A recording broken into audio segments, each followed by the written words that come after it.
दापोली नगरपंचायती हद्दीमध्ये म्हणजे शहरामध्ये मच्छी विक्रेते, चिकन मटन विक्रेते यांच्यासाठी शास्त्रोक्त पद्धतीनं असं कुठलंही विक्री करण्यासाठीचं ठिकाण नव्हतं.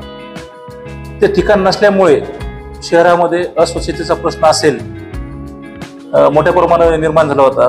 दापोली शहर आणि परिसर हे महत्त्वाचं पर्यटन स्थळ आहे. सोबतच एक शास्त्रोक्त पद्धतीचं अत्याधुनिक सोयीसुविधा असलेलं ठिकाण नसल्यामुळं ते मच्छी विक्रेते आहेत, चिकन विक्रेते, मटन विक्रेते यांना पण त्या ठिकाणी सोयीसुविधा उपलब्ध नव्हत्या. त्यांना त्या विक्री करण्यासाठी अनेक अडचणी येत होत्या.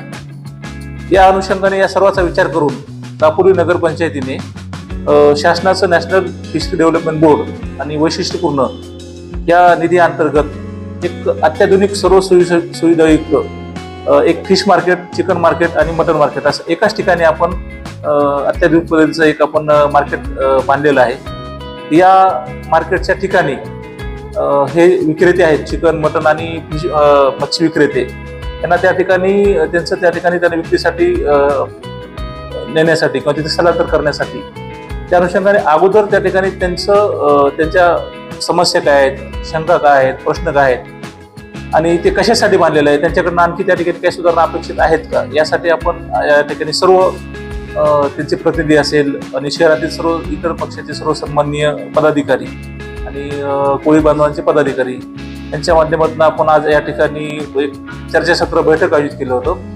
अत्यंत चांगली बैठक या ठिकाणी झालेली आहे. त्याच्यामध्ये त्यांनी अनेक सूचना केलेल्या आहेत. आणखी त्या ठिकाणी त्यांच्या ज्या सूचना केलेल्या आहेत आणि आणखी काही त्यांनी सूचना करण्याची तयारी दर्शवलेली आहे. त्या अनुषंगाने आपण वारंवार बैठका घेणार आहोत. त्यायोगे दापोली शहरामध्ये जो विक्रेत्यांचा मटन विक्रेते, चिकन विक्रेते आणि मच्छी विक्रेते आहेत यांचा कायमस्वरूपी हा प्रश्न निकाली लागण्यास मदत होणार आहे. मटन विक्रेते, चिकन विक्रेते आणि मच्छी विक्रेते यांना एक सर्व सोयीसुविधायुक्त एक मार्केट उपलब्ध होणार आहे आणि नागरिकांनाही एक चांगल्या प्रकारे हायजीन पद्धतीची मासे, चिकन आणि मटन उपलब्ध होतील. हायजीन पद्धतीचं काम महत्त्वाचं आहे कारण की हे चिकन, मटन आणि मासे हे अत्यंत हायली पेरिशेबल आहेत. एक अस्वच्छ वातावरणामध्ये जर त्याची विक्री झाली किंवा खरेदी केलं तर त्याच्यावर खूप कॉन्टामिनेशन म्हणजे दूषित होतात ते आणि नागरिकांना अनेक रोगाला सामोरे जावं लागतं. कावीळ असेल तर नागरिकांच्या पण आरोग्याच्या दृष्टिकोनातून आपल्याला त्या ठिकाणी लवकरात लवकर fish market, mutton market, chicken market आपल्याला त्यांच्या सर्वांचा विचार करून सोबत घेऊन आपल्याला लवकरात लवकर आपण ते आपल्याला सुरू करण्यासाठी आपण आज पहिलं पाऊल उचललेलं आहे.